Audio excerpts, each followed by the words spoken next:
Salve, salve! Isso aqui é Flamengo. Você está no canal Flamengo Emoção. O Mengão vence mais uma e chega ao G4 do Brasileirão, mas tem ausências importantes para as próximas rodadas da competição. Vem comigo aqui nesse vídeo para você saber mais sobre o rubro-negro mais querido do Brasil e do mundo. Você está no canal Flamengo Emoção, eu sou Giovanni Bahia, jornalista, flamenguista. Dou as boas-vindas a você que já conhece o canal ou você que está acessando aqui pela primeira vez. Se gostar aí dos nossos vídeos, faça a sua inscrição aí nesse botão vermelho aqui embaixo dos vídeos. Basta fazer a inscrição, também ativar o sininho de notificações, porque se você não fizer essa ativação, você passa a não ter acesso às novas atualizações que o canal vai ter de vídeos, atualizações de vídeos a partir do momento em que você se inscrever. Então é importante fazer a ativação do sininho de notificações e também deixe o seu like aí nos nossos vídeos. Se gostar do que você vê aqui nos nossos conteúdos, apresente o nosso canal para aqueles rubro-negros que sejam para os seus amigos rubro-negros, para que o canal possa crescer e ser mais um espaço de boa discussão, de saudável discussão a respeito do Flamengo. Antes de fazer o comentário aqui do pós-jogo do Flamengo e Atlético Paranaense, eu preciso fazer aqui uma correção.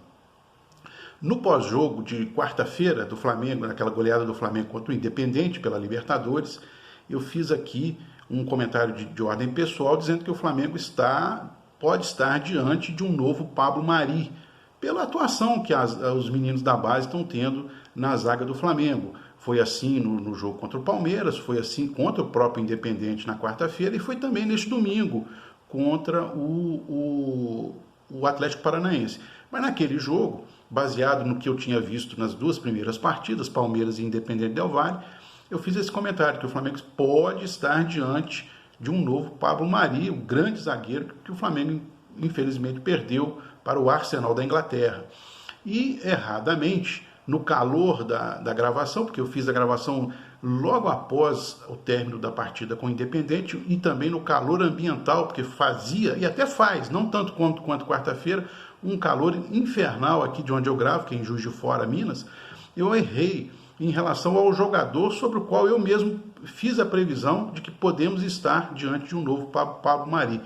Erradamente, e eu falei por mais de uma vez no vídeo que se tratava do jogador Gabriel Noga. Depois, somente quando revi a gravação do vídeo, que já estava no ar aí no canal do YouTube, eu percebi o erro. O jogador ao qual eu realmente queria fazer referência é o Natan. Natan joga perna esquerda, canhoto, igual ao Pablo Mari, mas não apenas nisso, tem uma boa visão para saída de jogo, faz muitas saídas conscientes, uma presença de ataque importante, é um jogador bastante interessante, é um menino, né? E que nos faz parecer que há uma possibilidade clara aí de que estejamos diante de um novo Mari no elenco do Flamengo, né? Todos os jogadores da zaga têm se desempenhado muito bem, né? A zaga contra o Palmeiras foi o Natan e o Otávio, depois contra o Independente foi o Natan e o Gabriel Noga, e essa mesma dupla se repetiu no jogo de domingo com o Atlético Paranaense. Mas o Natan fez as 3 partidas, foi muito bem, e feitas essas correções, o novo Mari é o Natan, né? Feitas essas correções, então, vamos à frente aqui no nosso comentário no vídeo, no pós-jogo, né? Apesar de ter tido um primeiro tempo assim muito ruim, né? O Flamengo venceu o Atlético Paranaense por 3-1 nessa tarde de domingo no Maracanã e chegou ao G4, né? Começa finalmente a querer brigar pela liderança do Brasileirão, no caso agora com o outro Atlético, o Galo de Minas. O time ainda estava mesclado por reservas e jogadores da base, porque parte do elenco está voltando da Covid, ainda não tem o ritmo necessário para se apresentar no time titular. Hoje, o Ilharão voltou em lugar do Thiago Maia, que foi poupado, e nem no banco o Thiago Maia estava. O Vitinho também começou como titular. Foram justamente estes dois jogadores que se apresentaram muito mal no primeiro tempo, e o Flamengo ficou sem jogo coletivo, espaçado, desorganizado. Não foi bom o primeiro tempo do Flamengo. Arão muito parado, sem criação, sem ritmo, errando muitos passes.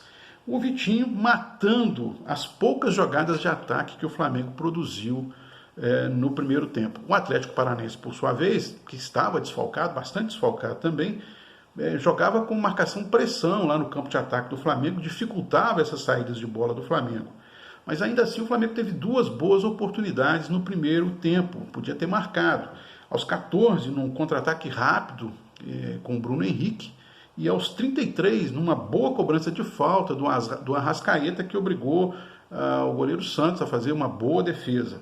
Aliás, falando em goleiro, e para fechar esse comentário sobre o primeiro tempo, o nosso goleiro Hugo, novo xodó da torcida do Flamengo, ele cometeu 2 ou 3 erros na saída de bola com os pés ali naquele primeiro tempo, e isso fica claro que é um jogador que ainda precisa ser burilado, né? Quer dizer, ele está muito bem, mas ele precisa aprimorar os treinamentos dele com a saída de bola com os pés. É apenas um comentário, uma observação necessária, porque é um jogador ainda que tem muito a apresentar, né?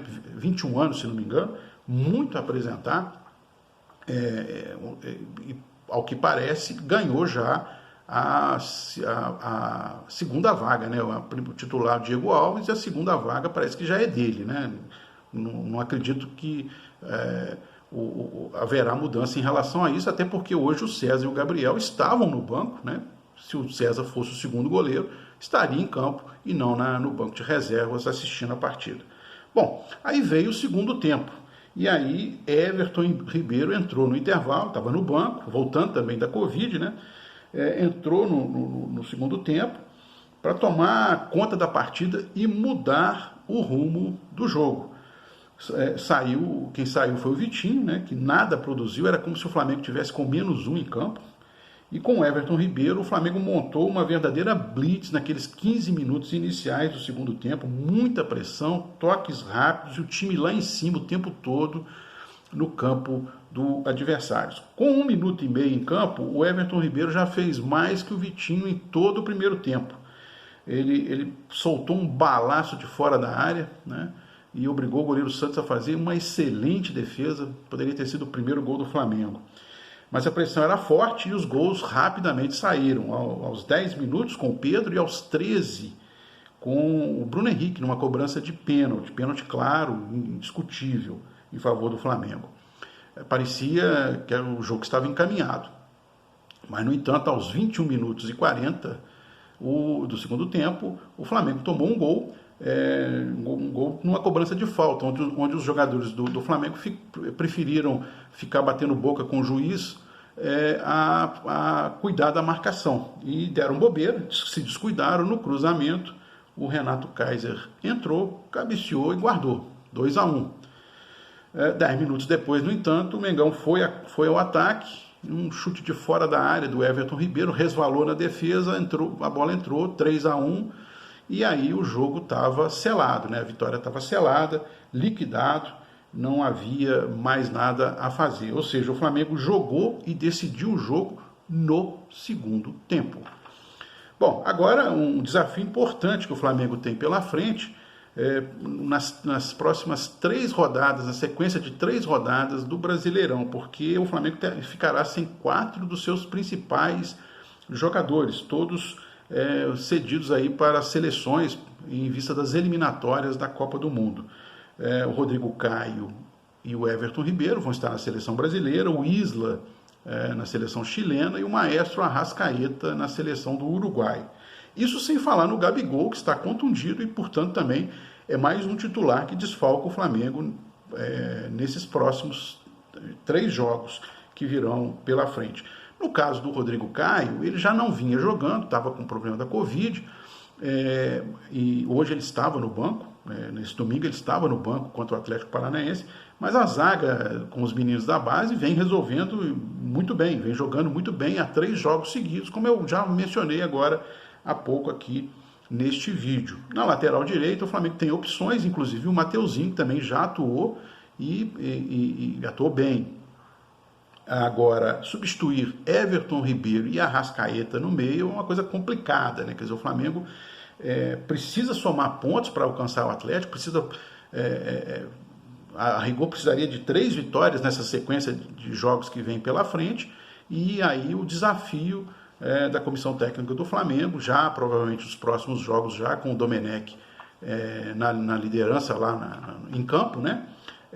O desafio de montar a equipe e substituir a altura, não necessariamente, a altura não tem jeito, mas substituir esses dois jogadores do elenco aí, o Everton Ribeiro e a Arrascaeta, que são muito importantes para o Flamengo. E esses 3 jogos aos quais eu fiz referência, que vem pela frente agora na competição do Brasileirão, vão ser os seguintes: nesta quarta-feira, agora dia 7 de outubro, contra o Sport do Recife, o jogo que será às 19h15, horário de Brasília, o jogo no Maracanã, e atenção, transmissão apenas no canal Premier. Depois desse jogo, o segundo dessa sequência de 3 jogos sem alguns dos principais jogadores, o segundo vai ser no próximo sábado, dia 10 de outubro, contra o Vasco, clássico contra o Vasco lá em São Januário. Dia de momento para uma boa vitória, ganhar do Vasco em São Januário. E depois, na terça-feira da outra semana, o Flamengo, dia 13 de outubro, o Flamengo joga contra o Goiás, também no Maracanã. É muito importante colecionar, se possível, as 3 vitórias, colecionar pontos e, se possível, 3 vitórias para botar pressão aí na liderança do Campeonato Brasileiro. Aliás, esse jogo deste domingo contra o Atlético Paranaense foi também uma prévia das oitavas de final da Copa do Brasil. O Flamengo foi sorteado aí para enfrentar o Atlético Paranaense nas oitavas. São 2 jogos, o mando de campo é do Flamengo. O primeiro jogo, dia 28 de outubro, na Arena da Baixada, em Curitiba, e o segundo jogo no dia 3 de novembro, no Maracanã, fechando aí as oitavas de final. E o Flamengo fez hoje uma prévia, embora o Atlético Paranaense estivesse desfalcado, uma prévia. Nós já vencemos o Atlético aí na Supercopa, né, no início do ano, e agora temos novamente esse Atlético Paranaense de novo, frente a frente, justamente as 2 equipes que ganharam os troféus aí em disputa o ano passado no futebol brasileiro. O Atlético Paranaense venceu a Copa do Brasil, é o atual campeão, e o Flamengo foi o campeão brasileiro. Mas o Flamengo está se mostrando, tem um elenco muito superior ao Atlético Paranaense, e a princípio não há nenhuma dificuldade, até porque o elenco vai estar já reforçado desses vários jogadores que estiveram com problema de doença, os que vão servir a seleção já estarão de volta, e o Flamengo, portanto, tem plenas condições de passar com tranquilidade em cima do Atlético Paranaense. Muito bem, para você que chegou até aqui, o nosso muito obrigado. Mais uma vez, lembrando, não deixe de fazer a sua inscrição aqui no canal Flamengo Emoção, seja sempre muito bem-vindo. Vestiu rubro-negro, não tem para ninguém. Muito obrigado, até a próxima.